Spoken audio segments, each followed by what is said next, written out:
Hey everybody, I'm Benjamin, aka The Terrible Australian of Supermarsy.com, and this is my video review of Poltergeist, which of course is the remake of the 1982 film with the same name. So let's get right into it. I should say, first of all, I thought the original 1982 version of Poltergeist was a terrific horror film. It's scary, it's intense, it's extremely well crafted, and it's quite engaging as well.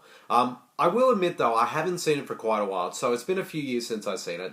So even though it's not quite as in as as fresh in my mind as most films are, but I remember really liking it. Really enjoying it a lot. So, but that's okay because that's in a way I figured, wouldn't sort of cloud my judgment when it came to checking out this remake of the film. So I didn't bother to go rewatch the original in preparation for this because figured, I'd rather sort of judge, sort of remakes, reboots or whatever, or reimaginings on their own terms. So I don't go out deliberately to check out the original films prior to their new versions, so I just sort of check out the new versions and judge them on their own. And one of the things that did make me interested about this film was that, it's Sam Raimi is the producer on it, and it's directed by David Lindsay-Bear, who wrote Rabbit Hole, which is the film that starred Nicole Kidman and Aaron Eckhart, and based on the Pulitzer Prize winning play of the same name, which he also wrote. And as well, it's directed by Gil Kenan, who directed the Oscar-nominated animated film Monster House. So just having that sort of combination of people behind the scenes definitely had me interested in the film as well.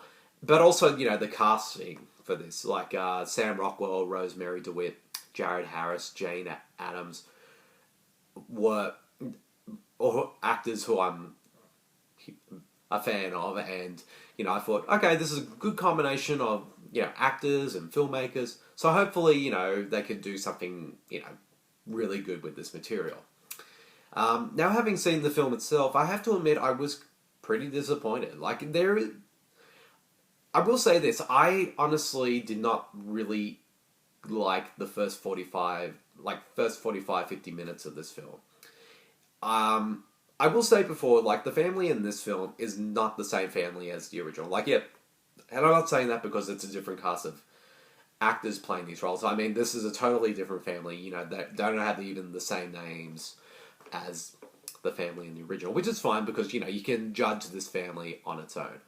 And unfortunately, I just didn't really find any, at least the characters, I just didn't find them really all that interesting or engaging, which is a shame because that was sort of one of the key things that sort of made the original Poltergeist a huge success, was the family dynamics of that film. And I felt like that really lacked a lot here in this film.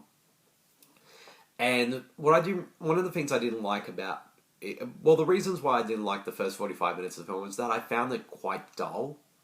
And also the first 45 minutes, they kind of just do basically rehash some of the sort of memorable set pieces from the original 1982 film in this first 45 minutes, but unfortunately it's not how it's sort of executed. I just didn't find that it wasn't executed well at all.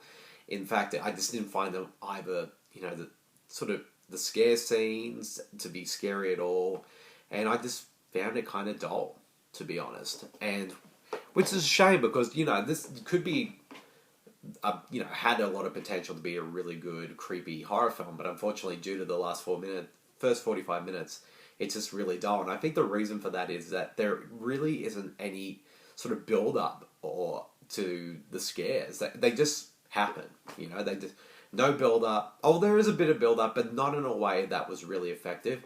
And it's weird, though, because this film made me appreciate sort of James Wan's haunted house films like the Insidious Chapters 1 and 2 and The Conjuring, because those films, what made those great horror films is that he knows how to build great suspense and know how to jolt us after sort of building and then bam, and jolts us like that. Unfortunately, Gil Kenan tries to do that in this film, but unfortunately, I just didn't think it worked at all. And it was just like if you've seen the original film, you know exactly what to expect from the plot of this one. So there wasn't really anything in terms of surprises and all that. And I must admit, I was just kind of just underwhelmed and a bit bored. Now, however, I will say this: the film does start to pick up though once Jared Harris and Jane Adams come to the picture, playing ghost investigators. And Jared Harris kind of plays the Zelda Rubinstein role. But what's good though is like he's not, it's not the same character that granted, yes, Zelda Rubinstein was a woman and Jared Harris is a man, but I mean, they're at least as characters themselves, like personality wise, they're very different. And I have to say, I thought Jared Harris was kind of awesome in this film. Like, he brought a lot to his role to this film. And actually, one of the things I didn't like about the first 45 minutes, besides being dull, it sort of treated itself very seriously.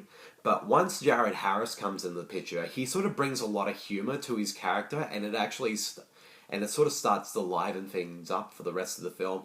And that's where, that's when the film sort of stops taking itself a bit too seriously and starts to have a bit of fun with itself.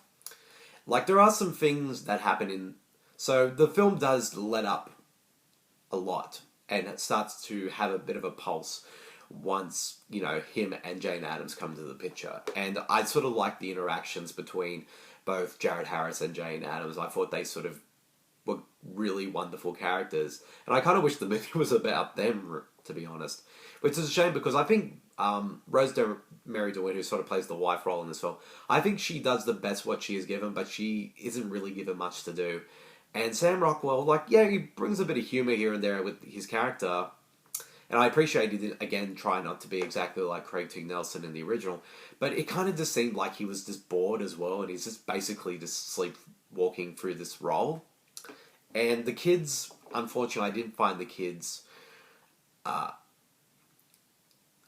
the performances of the kids all that good either. I mean, one of the kids does have an arc in the film, which I thought, at least for most part, was effective.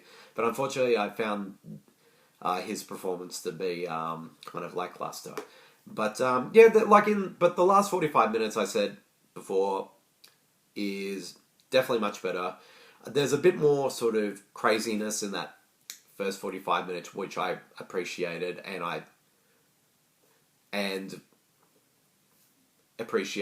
that's when the film sort of started to be a bit more fun in its own way. And I will say this though, I actually really love the ending to this film. Even though I thought this movie was average overall, but I did love the ending. Well, there's two endings. There's an ending, and then there's a mid-credit scene that I thought was absolutely wonderful and very funny. Some people might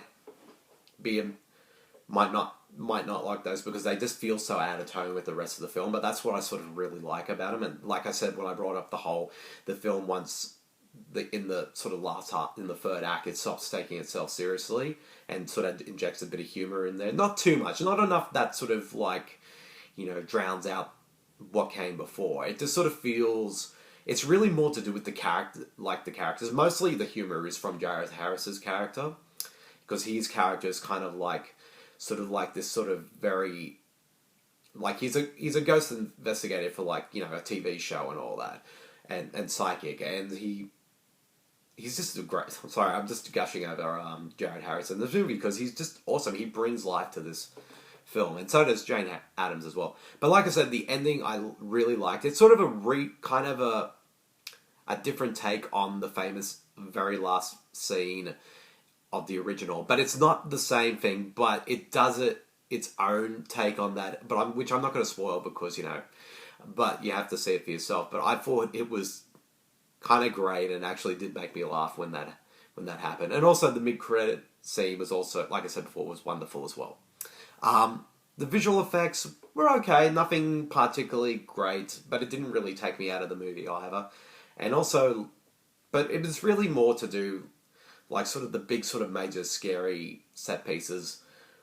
And it's weird though, because those set pieces, like the well-known ones, they're all from the very last half of the movie, like the last few minutes. For some reason, they decide to sort of transport them like much earlier in the film, which I found a bit weird. I can see why they do that, but I'm not sure if it worked. But in a way, that's probably good, because it gets all the stuff that, you know, the filmmakers want to homage about the original out of the way, so they can do a bit, kind of their own little thing in the last half. But like I said, it's passable, but overall it's a pretty average remake of the original. Like I said, it does.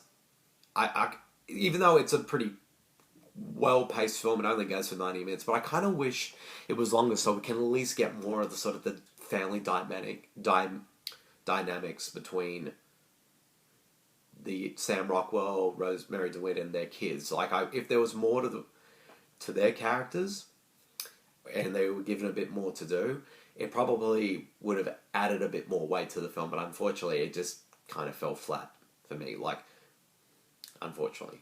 So overall, if I had to give this rating, I will admit, for the first 45 minutes, I give a 2. But for the last half, I do give sort of a 2.5 to a 3. But so my overall rating for the whole film on its own, I'd say is about a 2.5. Like I said, it's watchable, but it's just overall just a pretty average and rather weak horror remake. But like I said, but if you're interested, for those out there watching this video, if you're sort of still interested in checking it out anyway, just wait until it comes out on DVD and Blu-ray, because it's definitely one you don't really need to rush out to the cinema to see. So yep, that's my video review of Poltergeist. And I hope you all enjoyed it, and I'll see you all later. See you, everyone.